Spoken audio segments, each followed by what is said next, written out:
Okay. Shalom. Hello. Greetings. Ujjayi.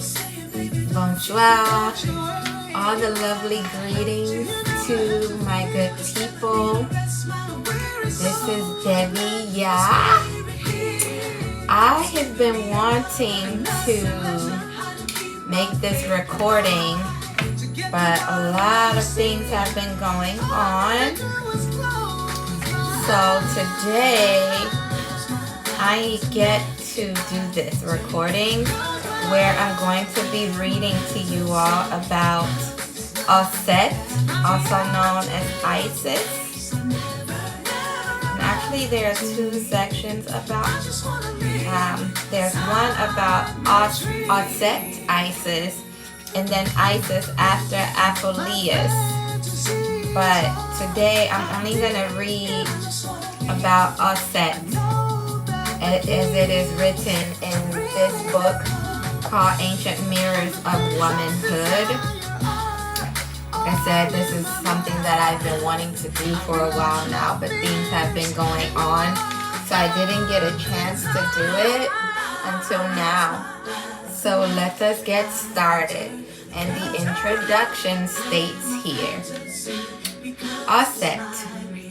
Although the name of Isis is most often used to designate the most well-known image of the goddess in Egypt, the name Isis, literally ancient, was the Greek interpretation of the name of the goddess that Egyptians spoke of as Aset or Asept.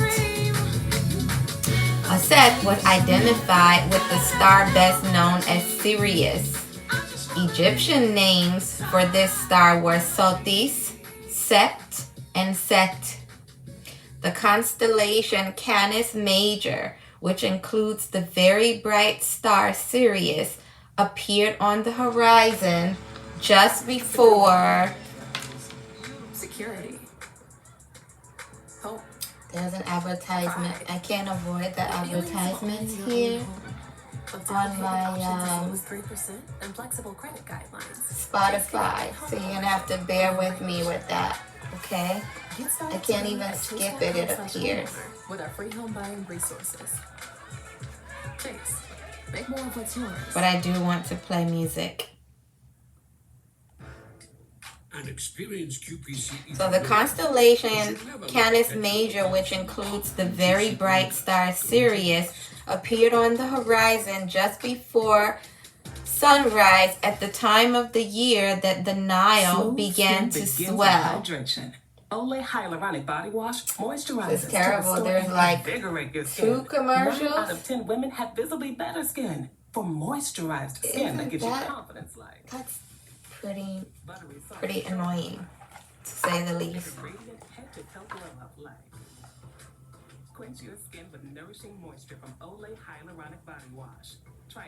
So, at the time of the year that the Nile began to swell, approximately mid-June, this 7-star constellation may account for the idea of the 7 Hathors, so closely related to Aset, as well as images of the 7-headed serpent.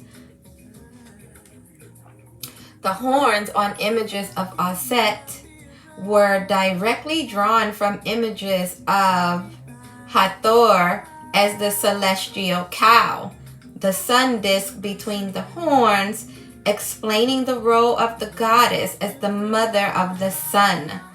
Later ideas that Aset or Isis was associated with the moon were not known in early Egypt, which regarded the moon as the male Khonsu, son of the lioness Sekhmet.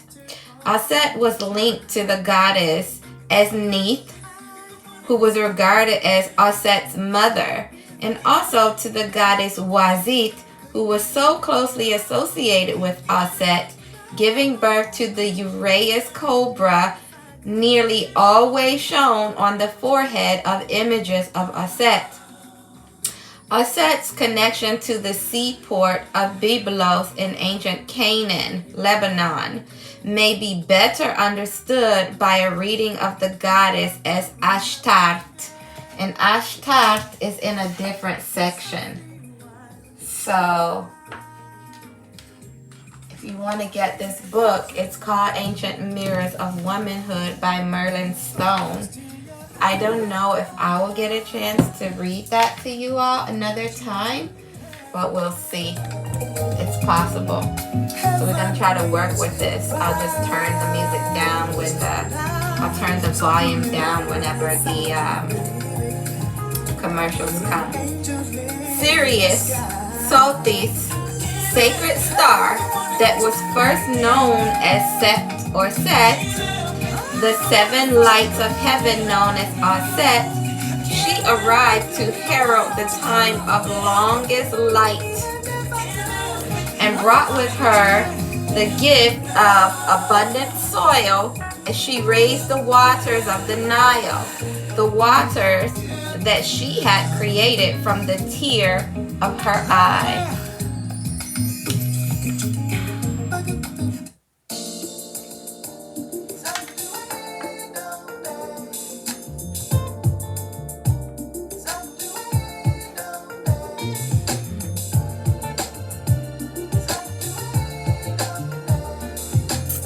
Try to keep myself focused on where I stopped. Okay, here we go. Thus she commanded the blessed months of the Sothic inundation to begin. Many names had the wondrous Aset, mistress of the cosmos, ruler of the house of life, sovereign of all that is miraculous, almighty lady of wisdom, mother from whom all life arose, primordial lotus Nefertim, establisher of justice, champion of righteous law, giver of the gift of abundance, inventor of agriculture, designer of the first sail, planter and harvester of the first flax, inventor of the loom, source of the healing herbs, owner of the throne, magistra of fate, the one who separated heaven and earth, road maker of the paths through the stars, controller of the wind and thunder, restorer of life, she who makes the universe spin round. What in heaven or on earth was not of her making? At the procession of the harvest, they remembered that it was beloved Aset who first understood the ways of the seeds and the planting, bringing the abundance of the stalks of wheat and barley, which were so proudly carried at her sacred festivals, in honor and commemoration of she who ingeniously discovered in the beginning. In honor and commemoration of what she so ingeniously discovered in the beginning. And from Mother Aset came the knowledge of justice and the law of the heart, so that no one needed to fear insolence or violence, nor excessive punishment. For as Aset dispensed justice to all people, she taught that they must dispense it to each other. We must be just. Thou shalt not refuse to listen to words of justice and truth. So that's a commandment that we have. So we know we have to be just. And we shall not misjudge or judge hastily. Declaring that righteousness was more valuable than gold or silver. Let me read that again. Declaring that righteousness was more valuable than gold or silver. Her very name sanctified an oath of truth. And my name, Ibura, my birth name, my family name, Ibura, means that oath, an oath of truth. Let's go. her dedicated daughters who cared for her many sacred shrines, she gave the medicines of healing, protecting women in childbirth, restoring sight to those who could not see. Thank you for restoring my sight. Thank you for restoring our sight, Mama Aisha. Returning the use of a damaged arm or leg that would not move. Delighting in helping those who called upon her to regain their strength and health.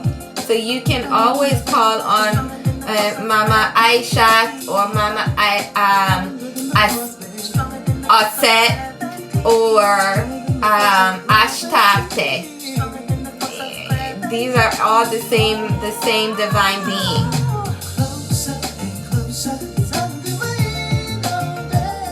Excuse me for stuttering. We still have Mars retrograde in Gemini. So that's the reason for all these things that are going on with the communications lately. Like, I've been messing up with reading quite a bit in this time, but it's all good. I can read. Okay. Hey, Chicago. Here comes the commercials. Turn it down. Okay. Often she visited even during the depths of sleep, gently brushing her wings in healing incantation over ailing bodies until health came once again. It was Aset who gave the recipes for birth and non-birth and explained the magic of the Shepin seeds that soothe the constant crying of an infant. The Shepin seeds. It was Aset who gave the gift of knowing the future of the womb, explaining that if the seeds of barley grew quickly in the wastewater of the full-bellied woman, she would surely be blessed with a daughter. You see how we have ways of saying like, based on how that belly looks, that must be a daughter. Oh no, that must be a son right there. Right? While if the seeds of wheat grew first, it was a boy that would be born. It was Aset. Why did that happen? It just closed.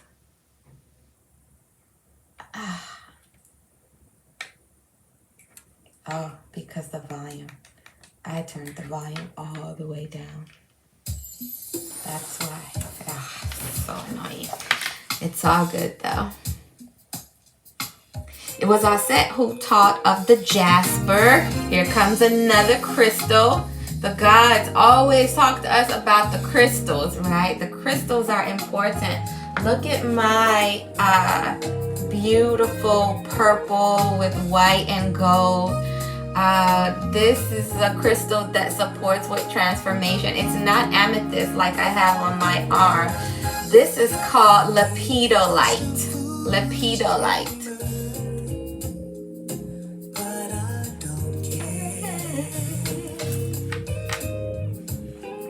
And carnelian made, it was Aset who taught of the jasper and carnelian made into the image of her holy tie, symbol once made of woven loop whose loose ends told of separation, while the loop above the knot revealed the oneness.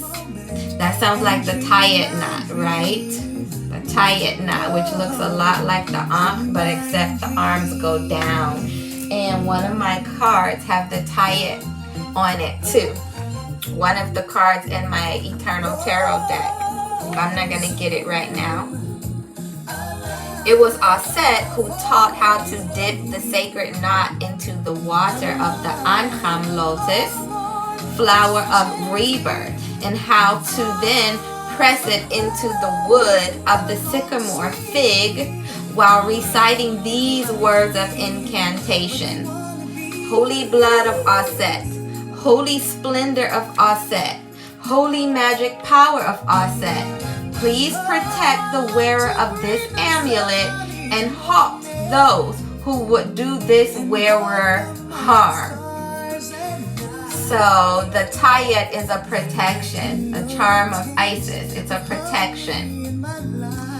Even in the time of the still heart, the time of being wrapped in bands of linen, when the sacred loop of Aset was seen by those who judged, the wearer was rewarded with fertile acres in the Sechet Aru of the Amenta.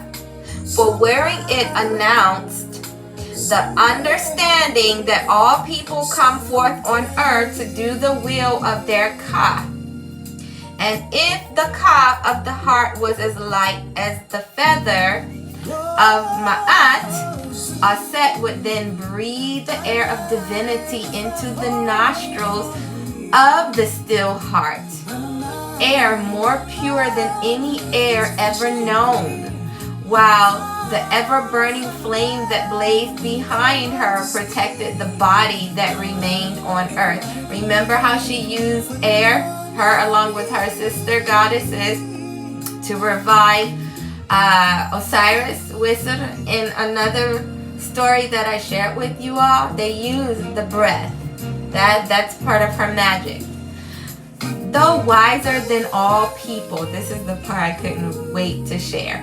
Though wiser than all people, though wiser than all deities or spirits, the followers of Ra said that there came a time when Aset knew all except the secret name of Ra. Though Ra was each day born from Mother Neith, who had once held the holy Aset in her heavenly womb, still Aset did not know this name and was determined to know it. She wanted to know Ra's secret name. She was determined to know of it. Thus, Aset formed a serpent made of the earth and of the spittle of the sun.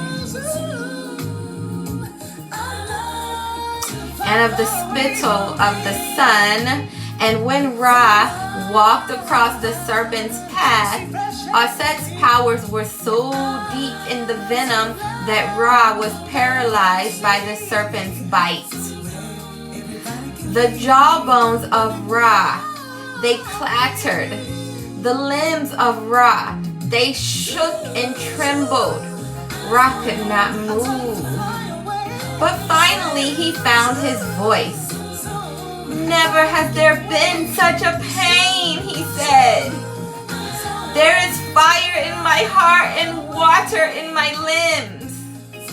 He called to all the holy ones, but none knew how to help him. Then Aset appeared, she whose mouth held the breath of life, she whose magic banished pain, she whose word was capable of restoring life even to the still heart. Aset appeared before Ra and offered to help, knowing full well her plan and goal. Ra told her of how a serpent came into his path and had bitten of his body.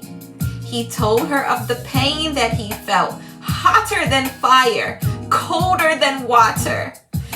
He told her that his vision was so badly blurred that he could not even see the sky. Tears streamed from his face, perhaps with compassion, perhaps with guilt. Aset carried out her plan, telling Ra that if he would trust her with his secret name, she would heal him of his pain. But the name did not come easily from the tongue of Ra, for instead he began to boast of his royal ancestry, to describe his privileges and powers, rambling on and on about what he could do. He was boasting like, I come from this, and that. I'm Ra, you know who I am. Listening with patience, Aset then reminded him that he had not yet told her what she needed to know. Ra had not yet revealed his secret name. Despite his ancestry and powers, the pain of Ra was so great. So it was that reluctantly he bid Aset to enter into his heart, where she would learn his secret name. And in this way, Aset gained this last knowledge, adding it to her omnipotent wisdom. She began the cure. Seeds of coriander she took. Seeds of the chassid she took. The leaves of the sam she took. Seeds of the shamus she took. Juniper berries she took. And I use juniper berries, juniper oil too, because I'm like Aset, I'm healer too. Don't forget that. And grinding these into a fine paste, mixing it with honey, she soothed the ointment upon the injured Ra. As she did so, she spoke the secret name that she alone had learned until the pain of Ra disappeared. Some say that Aset was not all wise until she learned the secret name of Ra. Yet others say that she was wise enough to know how to discover it. She was wise enough to do that. Wasn't she? Another time, so long remembered, was when Aset first discovered the planting of the seeds. Receiving this knowledge at the very moment that she had placed offerings upon the holy altars of those who had engendered her. Upon receiving this gift of the knowledge of renewable abundance, Aset spoke of it to her brother, who was known by the name of Osar, or Osiris, or Whistler as we know it. In his excitement at what Aset had learned, Osiris ran off to tell to all the others. Osiris ran off to tell all the others, only to be murdered by his jealous brother Set, who sealed the body of Osiris in a perfectly measured coffer and placed this box of wood on the river so that it floated out to the great sea.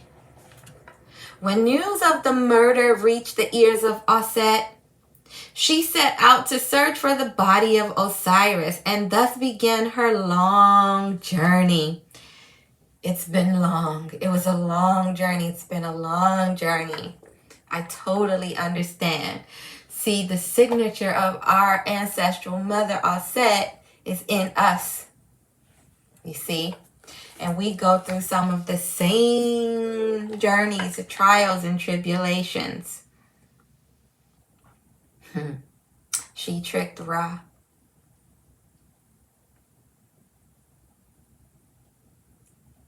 It was not until she reached the far-off port of Byblos on the northeastern edge of the Great Sea that she found the temple pillar built of the wood of a tamarisk tree, its branches still entwined about the coffer that held the body of Osiris. Thus, retrieving it from the temple of Ashtart in Byblos, Aset brought it back across the waters to the sacred site of Per-Uto. Oh, I'm Per-Shara, by the way. That's my Kemetic name. I'm Per-Shara. See that? Planning to give it proper Egyptian burial.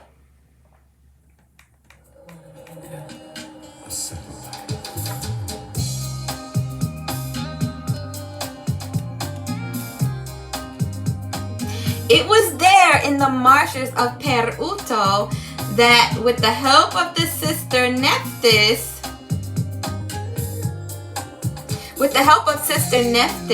Aset made the breath of life enter into the body of Osiris, though his heart was still. The sisters patiently fanning the air with their great wings until Aset conceived a child within her womb.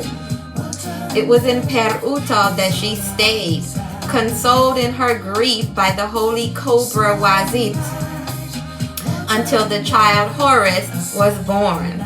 Thus it was said that Wazit helped Aset in her childbirth among the reeds of Peruto, safe upon the isle that floated in the marshy waters. See, so there's versions to the story, because we know another version where, it's in this same story. In one version, when Set killed Osiris, he cut his body into 14 parts, and then Isis had to gather those parts to get pregnant with Heru. But in this version, he killed him first, put him in the coffin. She went and found him. She breathed life into him long enough so that she can conceive. That's what it's saying here, right? And we know that there are versions of the holy drama, right?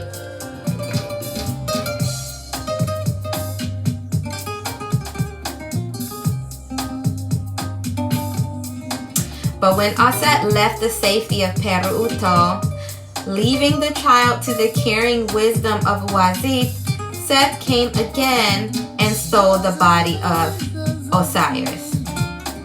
This time he cut the body into 14 pieces, which he scattered along the lands of the Nile, so that Osiris would not be honored by burial, place, or tomb. But Aset was determined to give her brother proper burial. Thus, she made her way in a barge.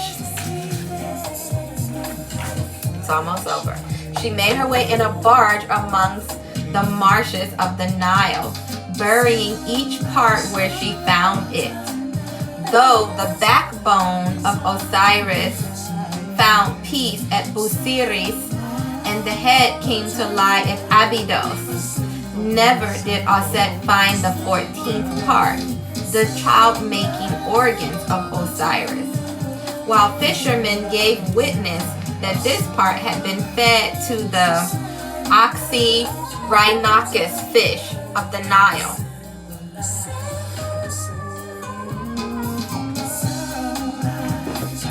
So it happened that Aset ruled upon the throne, even holding the child Horus upon her holy lap.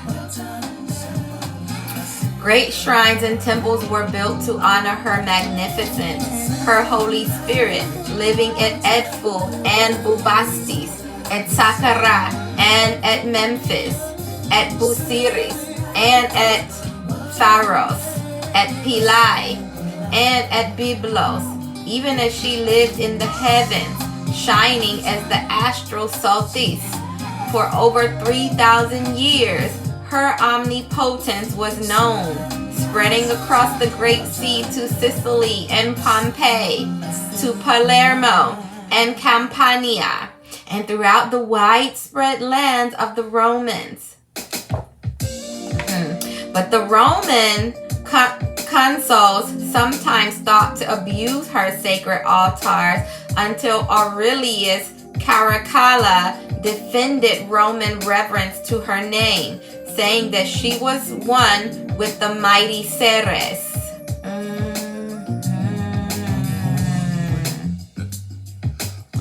Thus, Romans erected a great temple to Isis, one that glistened on the hill of Capitoline, not far from where the Tiber flowed. The Roman festivals of Isis celebrated the joyous blossoming of springtime as devotees moved along in sanctified procession, celestial sounds of pipe and flute pattering the rhythm of the white-robed followers who called upon her name. But there came a time of sadness when Justinian silenced the music in the streets, emptied the sacred houses of her worship. Still, many remember the image of the perfect mother with the holy child upon her lap. The woman whose body had been adorned with the stars of heaven, though her mother essence gained yet another name, Maria. You see? So the mother Mary with her son, it's very much telling. is going back to our ancient Kemetic spirituality. I'm going to stop here because this is 30 minutes and the upload is going to take a while. And that upload time annoys me because I have to be like attentive to what's going on. And I can't really leave until it's finished uploading. So I'm going to stop it there. I hope you love this story, and I want you all to reflect on it because it's not just a story. It's very much so connected, inextricably so, to who we are, right? And to what we've been playing out here in these lives that we're living here today, okay? So I've spoken about it in other episodes around why I'm sharing these stories and what it means for us, what we have to do. It's instructive in a sense. It's very instructive because it's letting us, as the leaders of the new heaven and earth, know what we have to do. Okay? Much love.